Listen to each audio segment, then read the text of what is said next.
नमस्कार दोस्तों। अमेरिका और ईरान की जंग किसी भी समय शुरू हो सकती है। क्यों?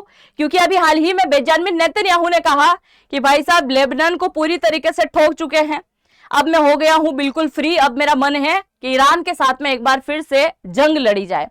पर ईरान के साथ में युद्ध लड़ने से पहले हमें एक ऐसा रास्ता निकालना होगा जिससे हमें हॉर्मुज के ऊपर डिपेंड नहीं रहना पड़े, ताकि पूरी दुनिया पर इस युद्ध का असर देखने को नहीं मिले। यानी ईरान बार बार बोल रहा है कि अगर अगली बार युद्ध हुआ तो मैं पूरे खाड़ी देशों के पास जितना भी तेल है उन तेल के कुओं में आग लगा दूंगा, पूरी तरीके से कचरे का ढेर चलता हुआ आपको दिखाई देगा। और दूसरा जो हॉर्मुज स्ट्रेट आपको दिखाई दे रहा है, इसके ऊपर मैं टोल टैक्स लगाने वाला हूं, पूरी तरीके से नाकेबंदी कर दूंगा।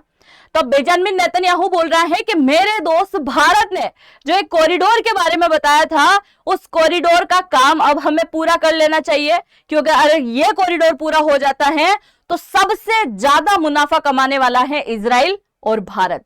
इन दोनों देशों को काफी ज्यादा फायदा होगा। और फिर चाहे भले ही ईरान यहां हॉर्मुज स्ट्रेट पर लकड़ी, तंबू, टोल टैक्स सारा कुछ लगा के बैठ जाए, उससे कोई फर्क नहीं पड़ने वाला। तो आइए जानते हैं आखिरकार ऐसा कौन सा प्रोजेक्ट है जो हॉर्मुज स्ट्रेट को बाईपास कर सकता है। शुरुआत करते हैं आज के इस वीडियो की और जानते इस पूरी जानकारी को। मेरा नाम है अंजलि और मैं आप सभी का स्वागत करती हूं एग्जाम नारी के यूट्यूब प्लेटफॉर्म पर। सबसे पहले आप जरा यहां पर देखिए, अभी हाल ही में बेंजामिन नेतन्याहू ने कहा था कि हमें भारत वाले कॉरिडोर के ऊपर काम करना चाहिए। हालांकि इसे नाम दिया गया है भारत वाला कॉरिडोर, पर इसका सुझाव लेकर आने वाला कौन है? बेंजामिन नेतन्याहू है, यानी कि इजराइल का प्रधानमंत्री है। अब इस कॉरिडोर के नाम की अगर हम बात करें तो ये कॉरिडोर है कौन सा और कौन कौन से देश से होकर गुजरेगा, जिससे आसानी से तेल, गैस और कई प्रकार की चीजों का आदान प्रदान किया जाएगा। तो इस कॉरिडोर का नाम जानिए आप। सबसे पहले इस कॉरिडोर का नाम है IMEC, यानी कि India middle east Europe economic corridor इसका पूरा नाम है। अब ये कहां से कहां तक होकर गुजरेगा, ये आपको फोटो में यहां पर दिखाई दे रहा होगा। इस प्रोजेक्ट को लेकर सबसे पहली बार चर्चा हुई थी 2023 के अंदर। क्या बोला था? 2023 के अंदर बेंजामिन नेतन्याहू ने क्लियर कर दिया। उसके बाद ये प्रोजेक्ट जाता है अमेरिका वालों के पास में।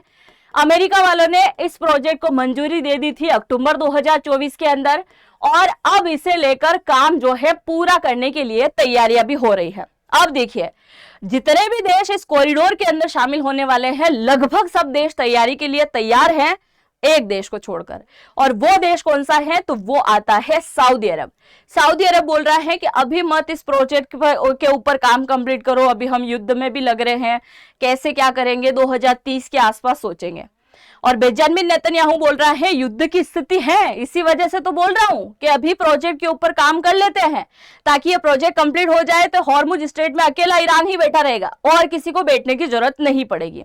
अब सबसे पहले आप ये जान लीजिए कि प्रोजेक्ट कहां से कहां तक होकर जाएगा और कितने देश आपस में जुड़ेंगे और कितने देशों तक व्यापार होने वाला है। सबसे पहले हम चलते हैं भारत की तरफ। भारत में आपको दिखाई दे रहा है मुंबई पोर्ट, इसके साथ कनेक्ट होगा मुंबई का पोर्ट, मुंबई का बंदरगाह, और इसके अलावा गुजरात का कांडला बंदरगाह, दोनों कनेक्ट होंगे, है ना, जो कि सबसे बड़ा ट्रांजिट हब हम बोल सकते हैं। यहां पे भी बनेगा, एक इजराइल के अंदर भी बनेगा। तो यहां से बंदरगाह से हम यहां से मान लेते हैं, यहां से चलो यहां से स्टार्ट करते हैं कि यहां से माल यहां आने वाला है या फिर यहीं से माल यहां जाने वाला है। मान लीजिए कि भारत का कोई जहाज सामान लेकर जा रहा है, कहां पर? यूरोप के अंदर। तो वो कैसे जाने वाला है? अब तक कैसे जाता था? यहां से माल होते हुए हम कहां लेके जाते थे? तो यहां से माल जाता था इस वाले इलाके में, ये जो आपको दिखाई दे रहा है बाब अल मदेब, और यहां से होते हुए फारस की खाड़ी, फिर स्वेज कैनाल से होते हुए फिर हम यूरोपीय देशों के अंदर माल पहुंचाते थे। अभी तक यही हो रहा है। अब दूसरा आप देखिए, अब जो माल जाने वाला है वो किस हिसाब से जाएगा, आप जरा देखिएगा यहां पर किस हिसाब से माल जाने वाला है। देखिए, ये है मुंबई का बंदरगाह, यहां से माल कहां जाएगा? यहां पर हॉर्मुज स्ट्रेट के जस्ट पास में माल जाएगा। और ये वाला इलाका किसका है? यूएई का इलाका, संयुक्त अरब अमीरात का इलाका है ना, यहां तक पोर्ट रहेगा। यानी यहां से यहां तक समुद्री मार्ग में जहां जाएगा, है ना। अब आप बोलोगे तो हॉर्मुज स्ट्रेट के पास आ गया है, हॉर्मुज स्ट्रेट के पास आ चुका है, इसका मतलब ये नहीं है कि हम ईरान वाले क्षेत्र में गए हैं, हम जा रहे हैं यूएई वाले क्षेत्र में। यानी आप देखिए, अगर हम श्रीलंका वाले क्षेत्र में कोई जहाज लेकर घूम रहे हैं तो भारत को उससे कोई मतलब नहीं है, भारत कुछ नहीं बोलेगा। पर अगर श्रीलंका के इलाके में किसी और देश का घूम रहा है तो फिर बोलेगा ना। तो उसी हिसाब से आप जरा यहां पर समझिए, हॉर्मुज स्ट्रेट के पास वाली जगह यूएई, यूएई से फिर यहां से शुरू हो जाएगा दूसरा मार्ग, जो कि सड़क और रेल कनेक्टिविटी रहेगी। सड़क और रेल कनेक्टिविटी के थ्रू यहां से पार्सल सारे पैक हो जाएंगे और वो पहुंचेंगे सऊदी अरब के अंदर, है ना। सऊदी अरब का रियाद वाला जो क्षेत्र है, यहां रेल के माध्यम से, सड़क के माध्यम से, यहां से होते हुए कहां जाएगा, जॉर्डन। ये आपको दिखाई दे रहा है जॉर्डन, और जॉर्डन से होते हुए इजराइल का जो एक बंदरगाह है जिसका नाम है हाइफा बंदरगाह। क्या नाम है, हाइफ बंदरगाह, जिसे हाइफा भी बोलते हैं। इस बंदरगाह पर जाएगा और ये बहुत बड़ा बंदरगाह बनने वाला है, यानी पूरे मिडिल ईस्ट का सबसे बड़ा बंदरगाह आपको फ्यूचर में केवल इजराइल के अंदर देखने को मिलेगा। और इसी बंदरगाह से फिर यहाँ कई सारे जहाज खड़े होंगे जिनके अंदर माल लोड होगा और वो पूरे यूरोप के अंदर जो है माल जाने वाला है। तो आप देखिए कितना सिंपल साधारण रास्ता है। अब मैं आपको दिखा देती हूं आज का रास्ता, कि आज हमें किस प्रकार से दुविधा हो रही है उस चीज को पूरा करने के लिए। ये आप देखिए, ये पूरे मिडिल ईस्ट का मैप है और मिडिल ईस्ट के साथ साथ अफ्रीका भी इसके अंदर शामिल आपको दिखाई दे रहा होगा। सबसे पहले यहां पर चलते हैं, ये इलाका आपको दिखाई दे रहा है, ये है हॉर्मुज स्ट्रेट, है ना, ये हॉर्मुज स्ट्रेट है। इस हॉर्मुज स्ट्रेट से जहाज निकलता है जिसके ऊपर अभी हाल ही में ईरान ने रोक लगा रखी है। देखो, अगर कुवैत का कोई माल है, बहरीन का है, कतर का है, यूएई का है, ईरान का है, इराक का है, किसी भी देश का अगर तेल और गैस निकल रहा है तो वो सारा का सारा इकट्ठा होकर कहाँ लाया जाता है, यहाँ। और यहीं से जहाज में भर के फिर यहाँ से जहाज होते हुए यमन के पास होते हुए, ये रहा यमन, यमन के पास होते हुए ये वाली जो जगह आपको दिखाई दे रही है, ये गेट जिसे बाब अल मदेब कहते हैं, बाब अल मदेब, यहां से होते हुए फारस की खाड़ी जो कि रेड सी के अंदर है, रेड सी, यहां से होते हुए हम कहा लेके जाते हैं, स्वेज कैनाल, और स्वेज कैनाल से होते हुए फिर माल कहाँ चला जाता है, पूरे यूरोप के अंदर चला जाता है ना। और अब इसने क्या कर रखा है, इन सारे देशों का माल भी नहीं निकलने दे रहा है ईरान। ईरान बोल रहा है कि मैं यहां से माल नहीं निकलने दूंगा चाहे कुछ भी हो जाए। तो अब इसका अल्टरनेट रास्ता क्या निकाला है, आप देखो। अब मैं इसका अल्टरनेट रास्ता दिखा रही हूं आपको। अल्टरनेट रास्ता क्या निकाला है, अब तक माल इधर उधर इकट्ठा होकर यहां जा रहा था। अब जो रास्ता यहां मैंने आपको बताया था ना कि यूएई में होकर सऊदी अरब, जॉर्डन और इजराइल में होकर ये रास्ता जा रहा है। तो अगर इराक को अपना सामान पहुंचाना है तो वो बहरीन होते हुए सऊदी अरब के अंदर सामान पहुंचा देगा। कतर को अपना माल पहुंचाना है तो वो यहाँ पहुंचा देगा यूएई के अंदर, है ना। ओमान को पहुंचाना है तो ओमान यूएई के अंदर पहुंचा देगा। यमन को माल पहुंचाना है तो वो यहाँ पर पहुंचा देगा, है ना। सीरिया को माल पहुंचाना है तो भी वो यहाँ पहुंचा देगा। तो जितने भी देश है, जितने भी देश व्यापार कर रहे हैं उन देशों को माल पहुंचाना है तो ये सड़क मार्ग यहाँ निकला हुआ है और बीच बीच में बड़े बड़े ट्रांजिट बने होंगे जहां पर माल क्या होगा, रुकेगा, दूसरे दूसरे देशों का माल भी लोड होगा। तो हमको फिर हॉर्मुज के ऊपर पूरी तरीके से डिपेंड रहना ही नहीं पड़ेगा। मतलब कोई नहीं देखेगा कि हमें हॉर्मुज की तरफ देखना है, क्योंकि आज ईरान ने नाक में दम कर रखा है। ईरान क्या बोल रहा है, मैं यहाँ टोल टैक्स लगाऊंगा, वसूल करूंगा पैसा। अरे टोल टैक्स तू कहां से लगाएगा भाई, अगर तेने यहाँ पैसा खर्च किया होता तो तू टोल टैक्स लगा सकता है। जैसे हम बात करते हैं स्वेज कैनाल की, ये तो आपने देख लिया है ना हॉर्मुज स्ट्रेट। अगर हम बात करें स्वेज कैनाल की, तो स्वेज कैनाल को तो बनाया गया है, प्राकृतिक नहीं है ये, और ये तो प्रकृति की देन है।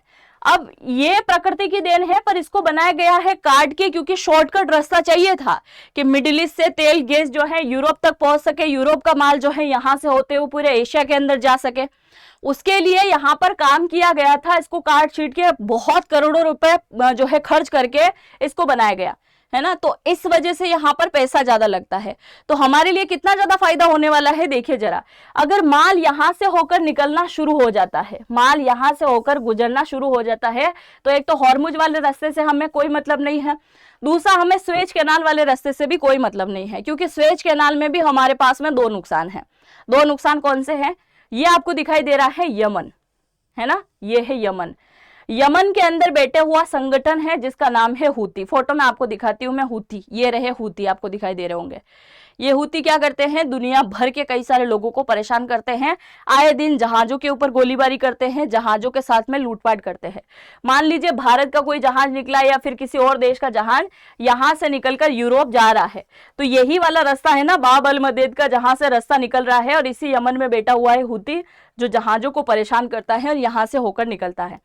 यहां से होकर निकल के वो यहां जा रहा है, तो स्वेज कैनाल में इधर जाने के लिए भी हमें भारी भरकम पैसा देना है और इधर आने के लिए भी हमें भारी भरकम पैसा देना है।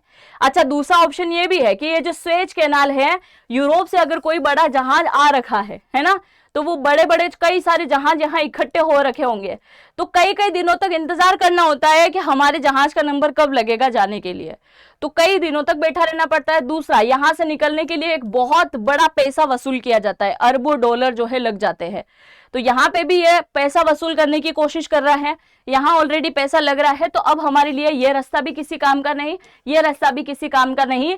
और अगर ये प्रोजेक्ट कंप्लीट हो जाता है तो आप देखिए इसी स्वेज कैनाल से जो साल भर में लाखों जहाज निकलते हैं, वो लाखों जहाज को निकलने की जरूरत नहीं पड़ेगी, सीधा इस यूरोपीय देशों से माल भर के आएगा पूरा पूरा जहाजों के अंदर, और वो जहाज का जो है माल कहाँ खाली कर दिया जाएगा, इजराइल के हाइफा पोर्ट के ऊपर खाली कर दिया जाएगा। उसी पोर्ट से सारे कार्टून पैक होंगे और वो कहाँ आ जाएंगे, रेलवे मार्ग के थ्रू सऊदी अरब में होते हुए, यूएई में होते हुए फिर भारत, और भारत में भी एक बहुत बड़ा ट्रांजिट हब बनेगा जहां से पूरे एशिया के अंदर फिर माल जाएगा। मतलब यहाँ से हमारे बंदरगाह जो है वहां से होते हुए, भले पानी के रास्ते, भले सड़क मार्ग से, कई सारे रास्ते से होते हुए यहाँ से भी चीजें निकलने वाली है, ताकि इन लोगों से भी बचाव होगा, ये भी परेशान नहीं कर पाएंगे।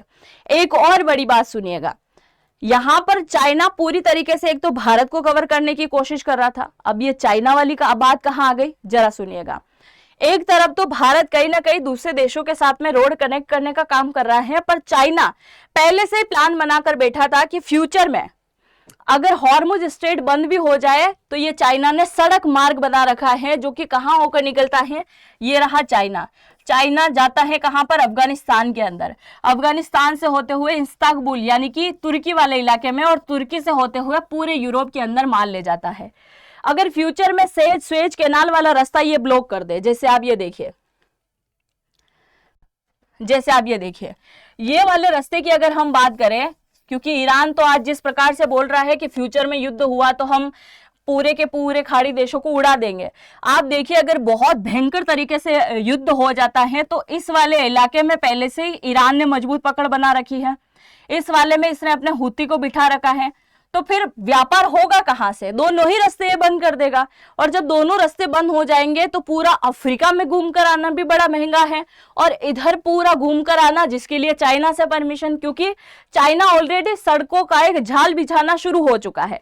चाइना बना रहा है एक रोड जिसका नाम है China road belt and road initiative, है ना, ये नए प्रकार का रोड बना रहा है जिसे BARI कहा गया है ना, जिसे बेल्ट एंड रोड इनिशिएटिव कहा जाता है।